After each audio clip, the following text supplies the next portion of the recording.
एखादा नेता कोणत्या वेळेस कोणत्या पक्षात जाईल हे सांगण्याचे धाडस आता ज्योतिष सुद्धा करणार नाहीये.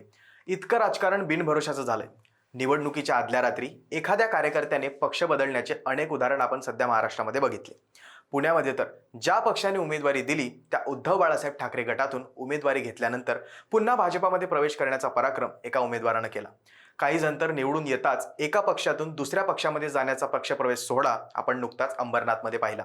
पण हे कमी की काय, म्हणून तिकडे लातूरमध्ये तब्बल 38 अपक्ष उमेदवार एकाच वेळेस एकनाथ शिंदे यांच्या शिवसेनेमध्ये प्रवेश करणार आहेत. आता लोकांचं सोडा, खुद्द नेत्याला सुद्धा आपले कार्यकर्ते नेमके कोणत्या पक्षात आहेत ते शोधण्याची वेळ आली आहे. असं काय झालंय की लातूरात एकाच वेळी 38 अपक्ष उमेदवार शिंदे शिवसेनेमध्ये प्रवेश करणार आहेत. त्यामुळे ते का जात आहेत, त्यामुळे लातूरमधील वारं फिरू शकतं का, याची माहिती आपण आजच्या व्हिडिओमध्ये घेणार आहोत. नमस्कार, मी बुद्धभूषण आणि तुम्ही बघताय कट टू कट. तुम्ही सोशल मीडियावर काही दिवसांपूर्वी एक जाहिरात पाहिली असेल. एक कार्यकर्ता एक झेंडे विकायच्या दुकानामध्ये जातो आणि सर्व पक्षांचे झेंडे विकत घेतो.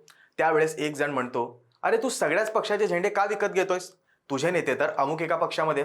त्यावर तो कार्यकर्ता म्हणतो, आम्ही आहोत त्या पक्षामध्ये, पण जर आम्हाला तिकीट भेटलं नाही तर आम्ही त्या पक्षामध्ये जाणार आहोत, म्हणजे दुसऱ्या पक्षामध्ये जाणार आहोत.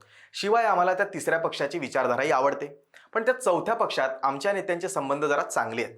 त्यामुळे ज्या पक्षाचं तिकीट मिळेल तो झेंडा तिथं असलाच पाहिजे, म्हणून सगळे झेंडे घेऊन जातोय. असं पाहायला गेलं तर हा व्हिडिओ फक्त एक मनोरंजनाचा व्हिडिओ वाटतो, पण आजच्या राजकीय स्थितीशी तो एक मिळता जुळता व्हिडिओ आहे. महापालिका निवडणुकीची घोषणा झाल्यावर अनेक नेत्यांनी 2, 3, 4 पक्ष बदलत उमेदवारी मिळवली, तर काहींनी तिकीट न मिळाल्याने अपक्ष उमेदवारी देखील दाखल केली. याचे पडसाद आता लातूरमध्ये देखील उमटले, कारण लातूरमध्ये सर्व पक्षातील नाराजांनी अपक्षाचा झेंडा हाती घेतलाय. त्याच वेळेस उपमुख्यमंत्री एकनाथ शिंदे यांनी त्या अपक्षांना धनुष्यबाणाकडे खेचत भाजप आणि काँग्रेसला धक्का दिलाय, कारण बहुसंख्य अपक्ष हे त्याच पक्षामधले. त्यामुळे फक्त 11 जागा लढत असूनही लातूरच्या सत्ता स्पर्धेमध्ये शिंदे गट सामील झालाय, हे मात्र नक्की. हे का झालंय जाणून घेऊया.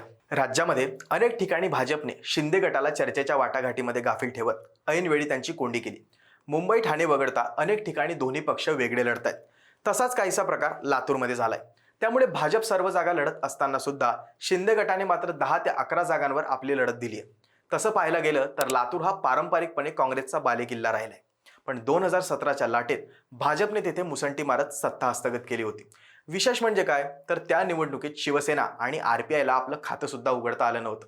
आता अधिकृत शिवसेना एकनाथ शिंदे यांच्याकडे असल्यामुळे यावेळेस खाते उघडण्याच्या इराद्याने शिंदे गट लढत असताना एकनाथ शिंदे यांनी अनेकांना अनपेक्षित असलेली अशी खेळी खेळली आहे. तब्बल 38 अपक्ष उमेदवार आपल्याकडे खेचत यातील काही उमेदवार हे तगडे असून काँग्रेस किंवा भाजपने तिकीट न दिल्यामुळे अपक्ष लढत आहेत. आता ती सगळी ताकद शिंदे गटाकडे आल्यामुळे शिंदे अचानक किंग मेकरच्या भूमिकेमध्ये आले. आज शिंदे गटात प्रवेश करणाऱ्या अपक्षांच्या यादीत पहिलं नाव आहे माजी नगरसेवक तसेच विरोधी पक्ष नेते असलेले कुलदीप सिंग ठाकूर.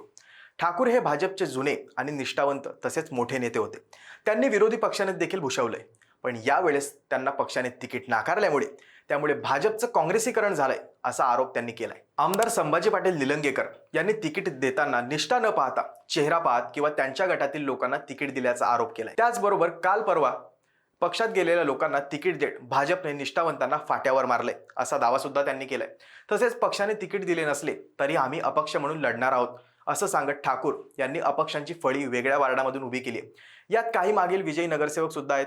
आता हे सगळे अपक्ष शिंदे गटात जाणार असल्यामुळे लातूरमध्ये शिंदे किंगमेकरांच्या भूमिकेत राहणार आहेत.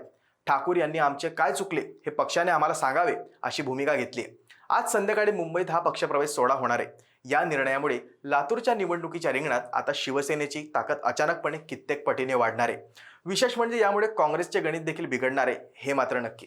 लातूर महापालिकेची ही तिसरी निवडणूक आहे. 2 वेळा इथे काँग्रेसची सत्ता होती, तर गेल्या निवडणुकीत भाजपने ही महापालिका ताब्यात घेत 2.5 वर्ष सत्ता उपभोगली. रवींद्र चव्हाण यांनी विलासराव देशमुख यांच्याबद्दल केलेल्या वक्तव्यामुळे भाजप सुद्धा आता अडचणीमध्ये आलं होतं.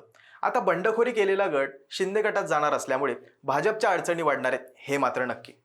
लातूर महापालिकेच्या निवडणुकीत एकूण 18 प्रभागांमध्ये 70 जागांसाठी ही लढत होणार आहे. भाजपने सर्व 70 जागांवर स्वतंत्रपणे निवडणूक लढवण्याचा निर्णय घेतलाय. काँग्रेसने वंचित बहुजन आघाडीसोबत आघाडी करत 70 पैकी 65 जागांवर काँग्रेस तर 5 जागांवर वंचित बहुजन आघाडीचे उमेदवार उभे केले आहेत. वंचित बहुजन आघाडीने 5 जागांवरती उमेदवार दिली असली तरी राष्ट्रवादी काँग्रेसच्या अजित पवार गटाने 60 जागांवर थेट उमेदवार दिली असून 10 जागांवर पुरस्कृत उमेदवार उभे करण्याची भूमिका घेतली आहे. शिंदे शिवसेना गटाने सध्या 11 जागांवर अधिकृत उमेदवार उभे केले असून स्वतंत्रपणे निवडणूक लढवली जात आहे. शिवसेना ठाकरे गटाने 9 जागांवर तर MIM पक्षाने 9 जागांवर आपले उमेदवार उभे केले असून सर्व पक्ष स्वतंत्रपणे निवडणुकीच्या या रणांगणामध्ये उतरले. पण आता शिंदे गटाला 38 अपक्षांचे बळ मिळाल्यामुळे लातूरमध्ये एकनाथ शिंदे कोणती नवी खेळी खेळणार यावर नवीन समीकरण तयार असणार आहे. याबद्दल तुम्हाला काय वाटतं कमेंटमध्ये सांगा. लाईक करा, शेअर करा आणि सबस्क्राईब करायला विसरू नका.